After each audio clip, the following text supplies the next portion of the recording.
welcome back to the Dossier Project, everyone. Please, if you haven't already, like, comment, and subscribe to our channel. We are going to talk about humility a little more today. In our last video, we talked about humility as a general concept. Briefly, we talked about humility and what that is as a trait. And we talked about humility is not the same as subservience and feeling beneath someone. We talked about how it was like there was a certain amount of confidence in it, and certainly not arrogance. Obviously, that is the opposite of humility. And so we had sort of a really interesting discussion around what humility is in general, but we wanted to specifically talk about our experience of how humility was developed during our time in DOS. For me, I think one of the key practices that I think helped me understand the difference between humility and confidence. There's a distinction there because for me, it was like, in particular, one of the things that we talked about was the relationship with your master, which is really kind of a mentor. And I think I learned, and it was a very kind of challenging pill to swallow at times, because there were certain things that I was confident in, certain areas of my life, skills and so forth, and knowing things and so forth. And there was all this other things that I had to kind of trust that I didn't know what I was doing, or didn't know, or that my mentor, master, knew better than me. And one thing for sure was, in this particular, or in the DOS sorority, she knew more than I did. So no matter what that I had brought, and it wasn't like that my skills and knowledge did not matter. It was just like, in that area, I had to be a servant, or maybe a student, really understanding and taking that kind of a pause and just trust her. And so when she said something, do this, XYZ, instead of challenging, being like, but why? Or, well, what's it for? Or how about this? Instead of having that kind of back talk, instead just really resisting that itch to talk back or question and so forth, and just say, okay, and just do as I say, kind of thing. So that was one of the biggest challenges for me. And it's important to be able to do that in life, just like it's also important to be able to challenge in life. But if your strength lies in challenging, then of course the thing you want to be able to develop is the accepting, and vice versa. So I wanted to share the experience of giving collateral and how that related to me so strongly to being humble about it. And so I was looking to come up with something, to give collateral and say, yes, I promise I'm not going to share this with anyone, and I'm going to keep it private, and I'm going to stick with it for life. So I needed collateral to back that. All right. So this idea of the naked photos did come up. Okay, so naked photos. And I'm like, I consider myself relatively modest, like I'm not a really showy person with my body. And so I really resisted the idea, which then suggested to me it was actually a very good collateral to use. But, going through it, I could feel like it's like you're trying to get yourself to do something, but you can feel just the resistance. Like it's oh, I should clean my room, but you don't do it. Oh, I should clean my room, and you don't do it. It's like, oh, I should probably look at doing those photos. And it's like, no, not doing it. And the resistance I had was like, I don't want those photos out there. I don't want them to exist. I don't like the risk of it showing up online or going somewhere to someone that I don't want to see it. Like, I don't want people to see me that way. And I had this like very strong feeling about that. And as I was like pondering through it and challenging myself to like trying to do it, resisting, it suddenly just like hit me in a moment of clarity. And it was totally staggering that I can't control how other people think about me and what they think about me. And if you take it a step further, remember this is back in 2017. I had the realization too, like there's plenty of technology out there that somebody could put a naked photo of me or anyone on the internet. And it could even be a bad job. It could be a good job, whatever. But that's really like people can create the photo or they can use their imagination and imagine me in whatever situation they want. But if you think like that was like March 2017, and now here we are in May 2024 with the whole frontier of AI coming. So like naked photos of people is not going to be a thing. Everyone's gonna have naked photos out there. It's gonna be like nothing to get a naked photo of someone. You won't know if it's real or not. It's really not a thing, but it really hit me like you can't control those things. And there was such like a release and a rush of emotion that came with that recognition. I can't control what other people think. And so let it go. Which doesn't necessarily mean you do the photos or not. Now it just becomes a different calculation. But I realized I was holding on to trying to make sure nobody ever sees me that way. I don't want people to see me that way. I want to keep that into this like very narrow spot. And it's like, you can't control that, especially what's going on in other people's minds. And even just the existence, the physical or digital existence of such an image, you don't have control over. So that was a really big lesson for me in accepting my vulnerability to things that I wouldn't prefer. I would not prefer to have photos of me out there like that, but I don't ultimately have that control. I think that's big. Because I've thought about the parts of what we chose to do that are hardest for people to understand is the collateral is a big one. I'd say the collateral, the branding. And then with that comes with like, you're putting that down to make a commitment to be somebody's slave or be in a relationship where you call your title is slave and master, and masters are slaves also. It's most people are like, wait, what are we talking about? So I think we're in a space of remembering, like really why, yeah, like these questions people have asked us, I think is also pushed us to, in a good way, to go deeper into like why, like really like why, and like why are we still here? And what you said reminded me of how like it was so personal.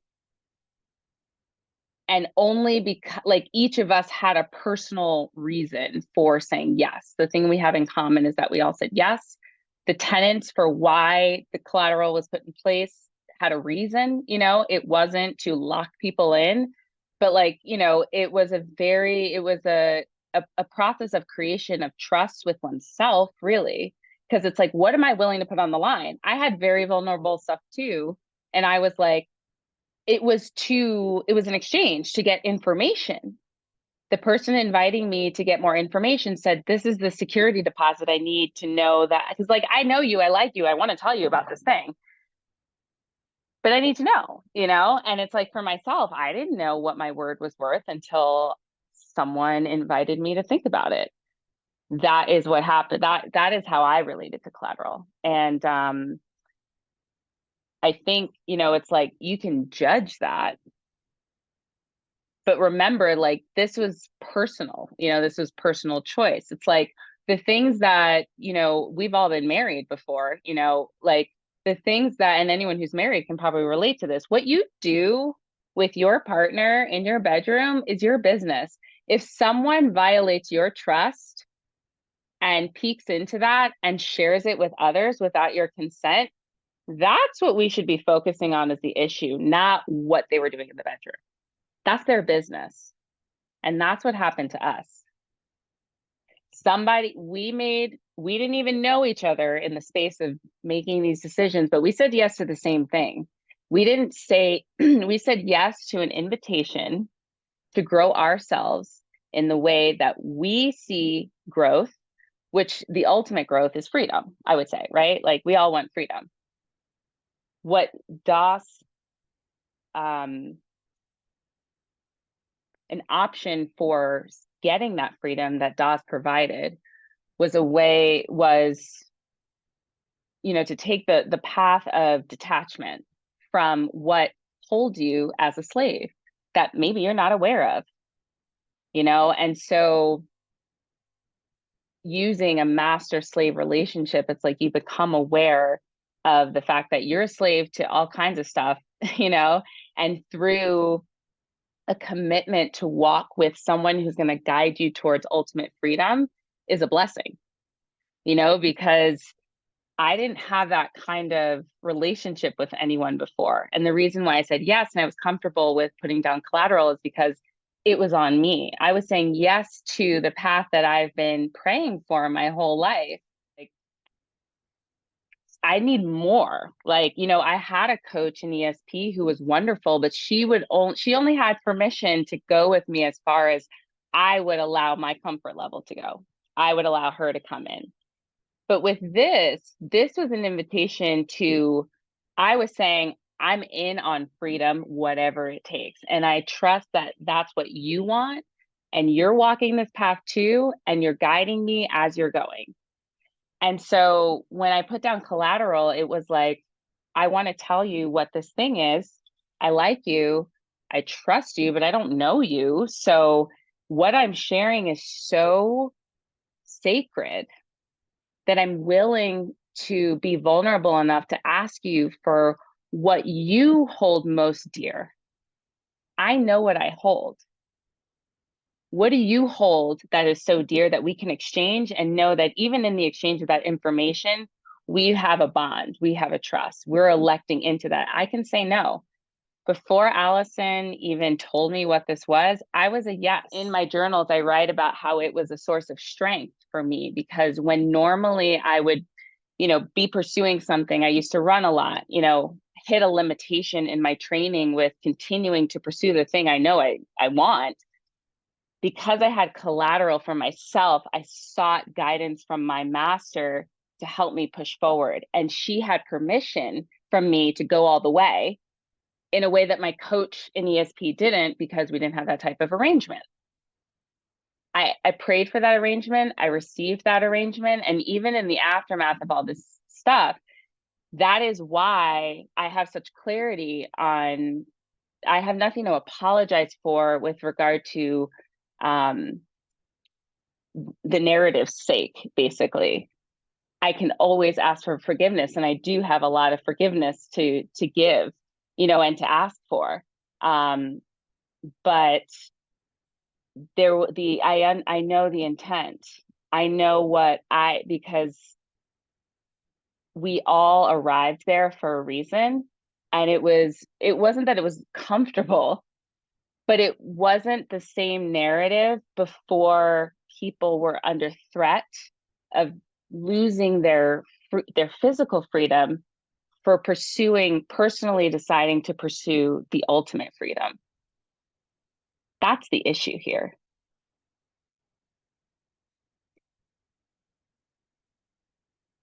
Well said. I think I've learned more about humility in this space, having time, than I did there. But now I can see how that was training for humility, because she still, even though I was like, yes, I'm doing this, like I had to, I had a white master, like a blonde hair, blue eyed master. And I look like how I look, but I was down for the process because I knew why I was there. And so the humility to be like, yes, master, to only say yes, master is quite humbling. I was recently, I invited myself really to a local friend, neighbor's Catholic church and mass, because recently I realized like I have a prejudice against Catholics. I'm scared of Catholics. I grew up Episcopalian. I love Christ, and I've been out of the church for a while, but I'm always very curious how other people worship the Lord. So I went. I walked there. It was a beautiful day. I sat in the back. I got there a little late, and I took communion, and afterwards, my friend who invited me to meet the priest. So a little nervous, but excited. You know, I had a great time. It reminded me of the church I went to growing up, Episcopalian. And then when I was speaking to him, he was like, "Oh, are you Catholic?" And I was like, "No, this is my first time. You know, I had a great time. I was really a little nervous, but I was excited because I know my friend." And he's like, "Oh, wonderful." He was like, did I see you take communion?" And I was like, "Yeah." But already I'm like, "Oh shit," you know, like, sorry. I'm like, "Oh man, this is the thing I was like dreading." And he was like, "Well," basically told me, I didn't know, unless you are Catholic and have gone through confession, I guess, and some other thing, baptism in the Catholic Church, you're not supposed to take communion. So he told me I sinned. And I was just like, ooh, like, I just felt like all the blood just rushed out of me. And I'm like, I felt so punished, and I felt, you know, all these things. And I wanted to say, like, "I love Jesus. Like, how can you tell me, sir? Like, how about you? Like, the Lord is not in this house." You know, I wanted to do all this stuff. But all I said was, "Oh, I didn't know. Thank you for telling me." I had to practice that all the time in DOS, you know, and I don't think it's a bad thing to do, you know. It's made me more open. It's made me really think, like, hold my tongue and just see if I am as right as I think I am, and realize there's other perspectives, you know. And if I kind of march in with my, like, "Well, I'm right," or "Let me try to teach you," let me put, you know, it closes the door on relationships versus opening them. So, you know, I feel like in DOS, the practice, like through doing acts of care and just being, you know, working through living the commitment of total obedience, has helped me be more open outside of, you know, that simulation and practice, to see how other people think and do the world and why. No, And I love that. It's a really good story, Michelle, because it's uh it's an example of you had the choice. Somebody says something to you that's very maybe triggering, you know, understandably so, and you have the choice. You can kind of push back, you know, and say, "Excuse me," like blah blah blah, whatever, or you can be accepting and just say, "I didn't know, and thank you for telling me," and just but authentically saying it, not, you know, gritted through your teeth, you know. And but imagine being able to move through the world having those options and everything in between, of course, those two extremes, is like that's the freedom you were talking about. And that's where humility plays into freedom and why it's part of freedom.